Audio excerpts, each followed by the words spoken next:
चलिए अब एक एक करके विस्तार से आपको तमाम दुनिया की खबरें बताते हैं। सबसे पहले बात प्रधानमंत्री मोदी की करेंगे, क्योंकि प्रधानमंत्री मोदी वर्तमान में एक महत्वपूर्ण और रणनीतिक विदेशी दौरे पर हैं, जो वैश्विक कूटनीतिक, आर्थिक साझेदारी और तकनीकी सहयोग को मजबूत करने की दिशा में अहम माना जा रहा है। 16 जून 2025 को मोदी ने साइप्रस की राजधानी निकोसिया में राष्ट्रपति निकोस क्रिस्टोडोलिडिस के गर्मजोशी के साथ उनका मुलाकात का एक कार्यक्रम रहा, जो उनकी 23 वर्षों में साइप्रस की पहली यात्रा थी। दोनों नेताओं ने द्विपक्षीय संबंधों को और गहरा करने, व्यापार, निवेश, रक्षा सहयोग और समुद्री सुरक्षा जैसे महत्वपूर्ण विषयों पर गहन चर्चा हुआ।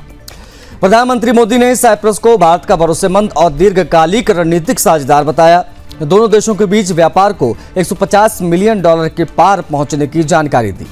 हालांकि उन्होंने यह भी कहा कि यह आंकड़ा दोनों देशों की वास्तविक क्षमता के मुकाबले कम है और साझेदारी को और मजबूत करने की आवश्यकता है। इस दौरान एक बिजनेस राउंड टेबल का आयोजन भी किया गया, जिसमें दोनों देशों के CEO और व्यापारी वर्ग ने भाग लिया। प्रधानमंत्री मोदी ने भारत साइप्रस CEO फोरम को संबोधित किया और भारत की तकनीकी उपलब्धियां, डिजिटल क्रांति, वित्तीय समावेशन के क्षेत्र में की गई प्रगति को साझा किया। उन्होंने विशेष रूप से UPI तकनीक का उल्लेख किया, जो विश्व के डिजिटल लेन देन का लगभग आधा हिस्सा संभालती है और साइप्रस सहित कई देशों द्वारा इसे अपनाया भी जा रहा है। इसके अलावा प्रधानमंत्री मोदी ने साइप्रस में बसे भारतीय समुदाय से मुलाकात की, जहां उनकी पारंपरिक तरीके से वंदे मातरम के नारों से स्वागत किया गया। मोदी ने प्रवासी भारतीयों से देश के वैश्विक छवि को मजबूत करने में सक्रिय योगदान देने का आग्रह किया और कहा कि आज भारत विश्व मंच पर एक निर्णायक भूमिका निभा रहा है, जिसमें प्रवासी भारतीयों की भागीदारी अहम है। यह यात्रा भारत साइप्रस संबंधों में नई ऊर्जा का संचार कर रही है, जो दोनों देशों के लिए क्षेत्रीय और वैश्विक स्तर पर सहयोग को बढ़ावा देने में सहायक होगी। प्रधानमंत्री मोदी की यात्रा भारत के वैश्विक कूटनीतिक प्रयास, आर्थिक विस्तार और तकनीकी साझेदारी को एक नई दिशा दे रही है। साइप्रस में सफल कार्यक्रम के बाद में मोदी 17 जून को कनाडा के कनानास्किस शहर के लिए रवाना होंगे, जहां वे G7 शिखर सम्मेलन में भाग लेंगे। यह शिखर सम्मेलन उनकी इस महत्वपूर्ण विदेश यात्रा का अगला पड़ाव है, जिसमें वे वैश्विक मुद्दों पर भारत की मजबूत उपस्थिति दर्ज कराएंगे। इस प्रकार प्रधानमंत्री मोदी की यह यात्रा वैश्विक कूटनीति, व्यापार और तकनीकी सहयोग के नए अध्याय की शुरुआत साबित हो रही है। पीएम मोदी और राष्ट्रपति निकोस ने ज्वाइंट प्रेस कॉन्फ्रेंस की। उन्होंने कहा कि हमने द्विपक्षीय संबंध, भारत यूरोपीय संघ के रिश्तों और IMEEC कॉरिडोर पर भी बात की। साइप्रस किसी भी तरह के आतंकवाद के खिलाफ भारत के साथ खड़ा है। पीएम मोदी ने कहा कि लोकतंत्र में आपसी विश्वास हमारे संबंधों की मजबूती की नींव है। भारत और साइप्रस के बीच में रिश्ते ना तो परिस्थितियों से बने हैं और ना ही ये सीमित हैं। हम एक दूसरे की संप्रभुता और क्षेत्रीय अखंडता का सम्मान करते हैं। प्रधानमंत्री के साइप्रस दौरे का ये दूसरा दिन रहा। क्या क्या कार्यक्रम हुए और कल वो किस कार्यक्रम में शामिल होंगे, उससे संबंधित ये जानकारी।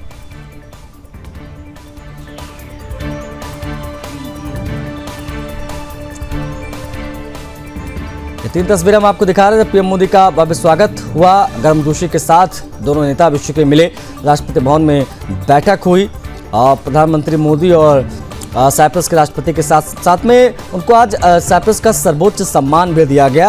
ये 3 तस्वीरें इस वक्त की।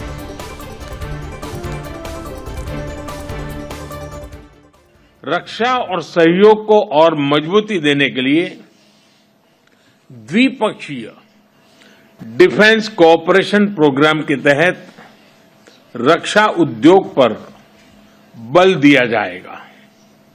साइबर और मैरीटाइम सिक्योरिटी पर अलग से डायलॉग शुरू किया जाएगा। क्रॉस बॉर्डर टेररिज्म के विरुद्ध भारत की लड़ाई में साइप्रस के सतत समर्थन के लिए हम बहुत बहुत आभारी हैं। आतंकवाद, ड्रग्स और आर्म्स की तस्करी की रोकथाम के लिए हमारी एजेंसीज के बीच रियल टाइम इंफॉर्मेशन एक्सचेंज का मैकेनिज्म तैयार किया जाए। The grand cross of the order of Makarios 3 सम्मान के लिए मैं आपका साइप्रस सरकार का और साइप्रस के लोगों का ऐसे हार्दिक अभिनंदन करता हूं, आभार व्यक्त करता हूं।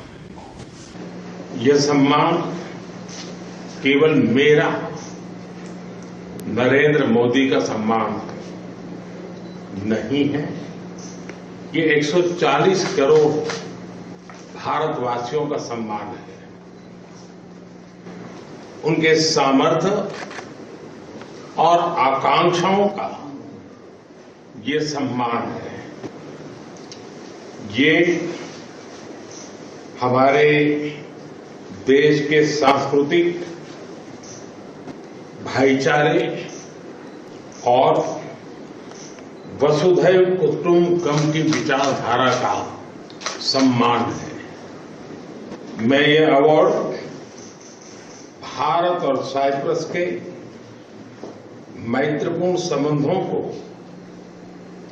हमारे साझा मूल्यों और हमारी पारस्परिक समझ को समर्पित करता हूं। सभी भारतीयों की ओर से मैं इस सम्मान को अत्यंत विनम्रता और कृतज्ञता से स्वीकार करता हूं। यह अवार्ड शांति, सुरक्षा, संप्रभुता और क्षेत्रीय अखंडता और हमारे लोगों की समृद्धि के लिए हमारी अटूट प्रतिबद्धता का प्रतीक है। यूनाइटेड किंगडम की खुफिया एजेंसी MI6 के 116 साल लंबे इतिहास में पहली बार किसी महिला को इसका चीफ यानी प्रमुख बनाया गया है। प्रधानमंत्री कीर स्टारमर ने इस ऐतिहासिक नियुक्ति की घोषणा करते हुए बताया कि ब्लेज मैट्रोवेली इस महत्वपूर्ण जिम्मेदारी को संभालेंगी। मैट्रोवेली इस साल के अंत में मौजूदा प्रमुख सर रिचर्ड मूर की जगह लेंगी। इस अवसर पर प्रधानमंत्री ने कहा कि यह नियुक्ति न केवल ऐतिहासिक है बल्कि यह इस बात का भी प्रतीक है कि हमारी खुफिया सेवाओं का काम आज के दौर में पहले से कहीं अधिक अहम हो गया है। ब्लेज मैट्रोवेली 1999 में MI6 से जुड़ी थी और तब से वे खुफिया सेवाओं के विभिन्न महत्वपूर्ण विभागों में काम कर चुकी हैं। मौजूदा समय में वे तकनीकी और नवाचार विभाग के निदेशक के रूप में क्यू की भूमिका निभा रही हैं। इस भूमिका में वे MI6 की तकनीकी क्षमताओं को आधुनिक बनाने, उन्नत टेक्नोलॉजी को एजेंसी के मिशनों में शामिल करने का काम कर रही हैं। मैट्रोवेली इससे पहले घरेलू खुफिया एजेंसी MI5 में भी निदेशक स्तर की जिम्मेदारी निभा चुकी हैं। MI6 का मुख्य काम विदेशों से खुफिया जानकारी जुटाना और यूके के राष्ट्रीय सुरक्षा को मजबूत बनाना है। इसमें आतंकवाद को रोकना, शत्रु देशों की गतिविधियों पर नजर रखना, अंतर्राष्ट्रीय आपराधिक नेटवर्क को ध्वस्त करना और साइबर सुरक्षा के मोर्चे को मजबूत करना शामिल है। MI6 के प्रमुख को परंपरागत रूप से सी कहा जाता है। यह संगठन का एकमात्र ऐसा अधिकार होता है जिसका नाम सार्वजनिक रूप से घोषित किया जाता है। प्रमुख सीधे विदेश सचिव को रिपोर्ट करते हैं। उनकी भूमिका नीतिगत फैसलों में भी अहम मानी जाती है। ब्लेज मैट्रोवेली की नियुक्ति ऐसे समय में हो रही है जब दुनिया भर में सुरक्षा चुनौतियां तेजी से बदल रही हैं। रूस, चीन जैसे देशों की गतिविधियां साइबर हमले और आतंकवाद के नए स्वरूप MI6 के लिए बड़ी चुनौती बने हुए हैं। प्रधानमंत्री कीर स्टारमर ने उम्मीद जताई है कि मैट्रोवेली की अगुवाई में MI6 इन चुनौतियों से मजबूती से निपटेगा और ब्रिटेन की सुरक्षा और वैश्विक भूमिका को और ज्यादा सशक्त बनाएगा। विशेषज्ञों का कहना है कि मैट्रोवेली की नियुक्ति यूके की खुफिया सेवाओं में लैंगिक समानता और नेतृत्व में विविधता की दिशा में एक बड़ा कदम रहेगा। यह संदेश भी गया है कि खुफिया सेवाओं में महिलाओं की भूमिका केवल सीमित जिम्मेदारियां तक नहीं रह गई हैं बल्कि वो अब टॉप पदों पर पहुंच रही हैं। इंटेलिजेंस सर्विस की कमान महिला प्रमुख के पास ब्लेज मैट्रोवेली इतिहास रच रही हैं। पीएम ने इसकी घोषणा कर दी है। विदेशी खुफिया तंत्र में एक नई शुरुआत का प्रतीक के तौर पर इसे देखा जा रहा है। दिसंबर में रिचर्ड मूर की जगह वो अपनी जिम्मेदारियां संभालेंगी।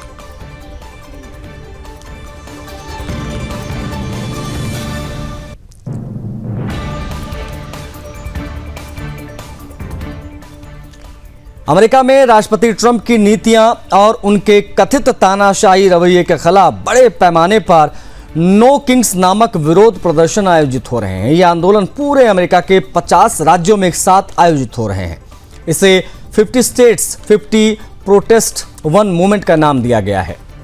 इन आंदोलन का मकसद ये संदेश देना था कि अमेरिका सिर्फ किसी एक व्यक्ति का नहीं बल्कि सभी अमेरिकियों का है। वॉशिंगटन में अमेरिकी सेना की 250वीं वर्षगांठ के उपलक्ष्य में एक भव्य मिलिट्री परेड का आयोजन किया गया था। इस दौरान अमेरिका भर में लगभग 2000 स्थानों पर नो किंग्स विरोध प्रदर्शन दिखाई दिए। फिलाडेल्फिया में सबसे बड़ा प्रदर्शन दिखाई दिया। शिकागो, न्यूयॉर्क, एंकोरेज और स्पोकेन जैसे शहरों में भी हजारों लोग सड़कों पर उतर आए। इन प्रदर्शन के दौरान लोग तिरंगे और बैनर लेकर निकले, नारेबाजी की और कई स्थानों पर यहाँ पर भाषण भी लोगों ने दिए। हालांकि इन प्रदर्शनों को शांतिपूर्ण बनाए रखने की कोशिश भी की गई है, लेकिन साल्ट लेक सिटी में स्थिति जो है वो बेकाबू होती भी दिखी। यहाँ नो किंग्स प्रदर्शन के दौरान गोलीबारी की घटना भी सामने आई। जानकारी के मुताबिक एक प्रदर्शनकारी पर राइफल लेकर खड़े एक व्यक्ति ने गोली चलाने की कोशिश की। इस पर प्रदर्शन में शामिल 24 वर्षीय आर्टुरो गैम्बोआ ने हमला कर उसे रोकने की कोशिश की। इस दौरान गोली चल गई। राइफलधारी के साथ साथ वहां से गुजर रहा एक राहगीर भी घायल हो गया। घायल राहगीर की पहचान आर्थर फुलासा आहलू के रूप में हुई है। घायल को अस्पताल में लेकर जाया गया, जहां उसकी मौत भी हो गई। पुलिस ने इस मामले में तुरंत कार्रवाई करते हुए आरोपी आर्टुरो गैम्बोआ को हत्या के आरोप में गिरफ्तार कर लिया। साल्ट लेक सिटी के पुलिस प्रमुख ब्रायन रेड ने प्रेस कॉन्फ्रेंस कर पूरी घटना की जानकारी दी और कहा कि मामले की गहन जांच की जा रही है। इस बीच वॉशिंगटन में हुए मिलिट्री परेड पर भी पूरे देश की नजरें टिकी हैं। परेड में 6700 सैनिक, 128 वाहन, 62 विमान, टैंक, ड्रोन और रोबोटिक डॉग्स शामिल रहे। परेड में सैनिकों ने ऐतिहासिक युद्ध वर्दी पहनी, मार्च किया। द्वितीय विश्व युद्ध से लेकर आधुनिक हथियारों का प्रदर्शन सब कुछ यहाँ पर दिखाई दिया। परेड का समापन भव्य आतिशबाजी और ट्रंप के संबोधन के साथ हुआ। परेड के दौरान ट्रंप ने इसे अमेरिका की ताकत और सैनिकों के बलिदान का प्रतीक बताया। आयोजन पर 25 से 45 मिलियन डॉलर का खर्चा आया है। खास बात यह है कि इस दिन ट्रंप का 79th यानी 79वां जन्मदिन था।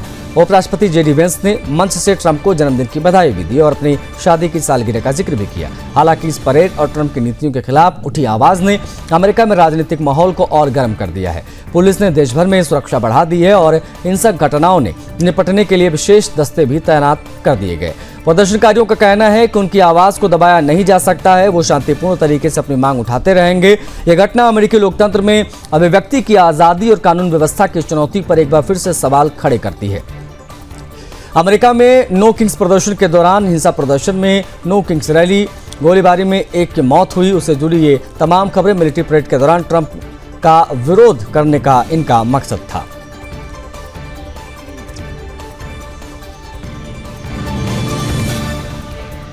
ईरान और इजराइल के बीच जारी जंग चौथे दिन भी थमने का नाम नहीं लेती दिख रही है। रविवार रात इजराइल ने ईरान की राजधानी तेहरान स्थित विदेश मंत्रालय पर मिसाइल दागे। इस हमले में 100 से ज्यादा लोग घायल हो गए। इससे एक दिन पहले इजरायली सेना ने ईरानी रक्षा मंत्रालय पर भी निशाना साधा था। ईरान के स्वास्थ्य मंत्रालय के मुताबिक इजराइल के हमलों में अब तक 224 लोग मारे जा चुके हैं, जबकि 1277 से अधिक लोग घायल हैं। अमेरिका में स्थित एक ह्यूमन राइट्स एक्टिविस्ट ग्रुप का दावा है कि इजरायली हमलों में ईरान में मरने वालों की संख्या 406 के पार है। इस बीच ईरान ने भी इजराइल पर जोरदार पलटवार किया है। सोमवार सुबह ईरान ने सेंट्रल इजराइल में 4 बैलिस्टिक मिसाइल दाग दी। इस हमले में 4 लोगों की मौत हुई, 67 घायल हैं। अब तक ईरानी हमलों में इजराइल में 20 लोगों की मौत हो चुकी है, 450 से ज्यादा घायल हैं। तेहरान समेत ईरान के कई शहरों में हालात बेहद खराब भी हो गए हैं। CNN की एक रिपोर्ट के मुताबिक राजधानी तेहरान में पेट्रोल पंपों पर कारों की लंबी कतारें देखी गई। लोग बुरी तरीके से डरे हुए हैं, शहर छोड़कर भाग रहे हैं सुरक्षित इलाकों की ओर। अधिकारियों के अनुसार सिर्फ तेहरान में ही 200 से ज्यादा लोग इजरायली हमले में जान गंवा चुके हैं। तेहरान के एक निवासी ने बताया कि पूरे शहर में कोई सुरक्षित शेल्टर नहीं है जहां लोग जाकर अपनी जान बचा पाएं।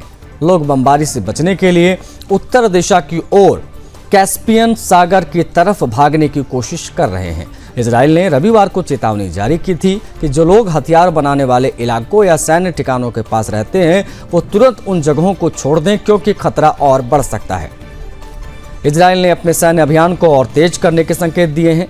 ईरान ने भी कहा कि अगर इजराइल ने हमले जारी रखें तो इसका करारा जवाब हम देते रहेंगे। दोनों देशों की सेनाएं पूरी तरीके से अलर्ट पर हैं। संघर्ष लगातार जारी है, हालात बिगड़ रहे हैं। आम नागरिकों के लिए हालात बद से बदतर होते जा रहे हैं। हर घंटा मुश्किल है उनके लिए। अंतर्राष्ट्रीय समुदाय लगातार शांति की अपील कर रहा है, लेकिन अब तक कोई ठोस पहल सफल नहीं हो पाई है। विशेषज्ञों की अगर माने तो अगर ये संघर्ष आगे बढ़ा तो ये पूरे मिडिल ईस्ट को संकट में डाल देगा। अमेरिका और रूस जैसी बड़ी ताकतें भी हालात पर नजर बनाए हुए हैं। संयुक्त राष्ट्र ने दोनों देशों से तुरंत संघर्ष विराम की अपील की और कहा है कि निर्दोष लोगों की जान बचाना सबसे बड़ी प्राथमिकता होनी चाहिए।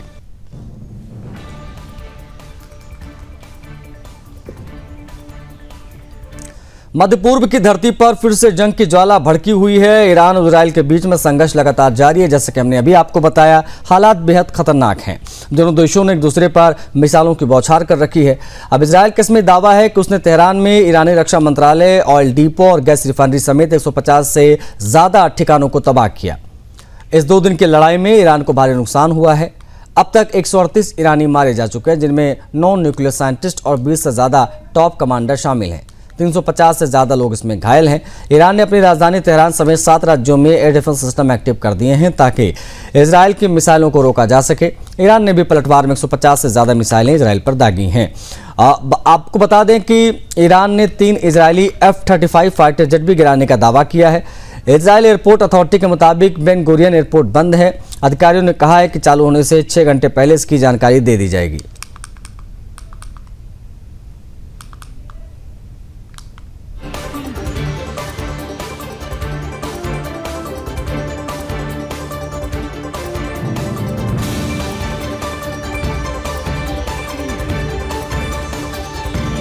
में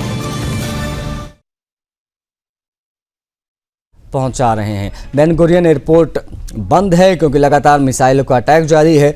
जो बाहर लोग फंसे हुए वो नहीं आ पा रहे हैं, ये भी एक चिंता का विषय है। इजराइल ने जो ताबड़तोड़ हमले किए हैं, बता आपको ये दे कि इन हमलों की वजह से लोग जो है ईरान की राजधानी तेहरान को छोड़कर सुरक्षित जगहों पर शरण ले रहे हैं। ईरान ने हालांकि पलटवार भी जोरदार किया। उसने भी 2 प्रॉमिस की एक जो है रणनीति के तहत अटैक शुरू किए, एक ऑपरेशन चलाया और लगातार मिसाइल, बैलिस्टिक मिसाइल जो है ईरान की तरफ से इजराइल पर दागे गए। हालांकि इस बीच में अमेरिका भी लगातार प्रतिक्रिया दे रहा है। डोनाल्ड ट्रंप ने कहा है कि भाई दोनों को डील करनी चाहिए क्योंकि 2 विश्व शक्तियाँ रूस और अमेरिका इस जो मिडिल ईस्ट में जो जंग छिड़ी हुई है उस पर नज़र ये लोग बनाए हुए हैं। तो उससे जुड़ी ये तमाम जानकारियाँ हैं। इजराइल हमला रोके तो हम भी रोक देंगे, ईरान का बहुत स्पष्ट रूप से कहना, लेकिन इजराइल मानने को तैयार नहीं। वो लगातार अटैक कर रहा है। अब तक कई जो ठिकाने हैं ईरान में उनको लगातार अटैक किया गया, निशाना बनाया गया है। तो इजराइल का ईरानी रक्षा मंत्रालय पर ये हमला, उससे संबंधित तमाम जानकारी। ईरान की राजधानी जो तेहरान है वहाँ पर हालात बहुत ज़्यादा ख़राब इजराइल के हमलों के बाद।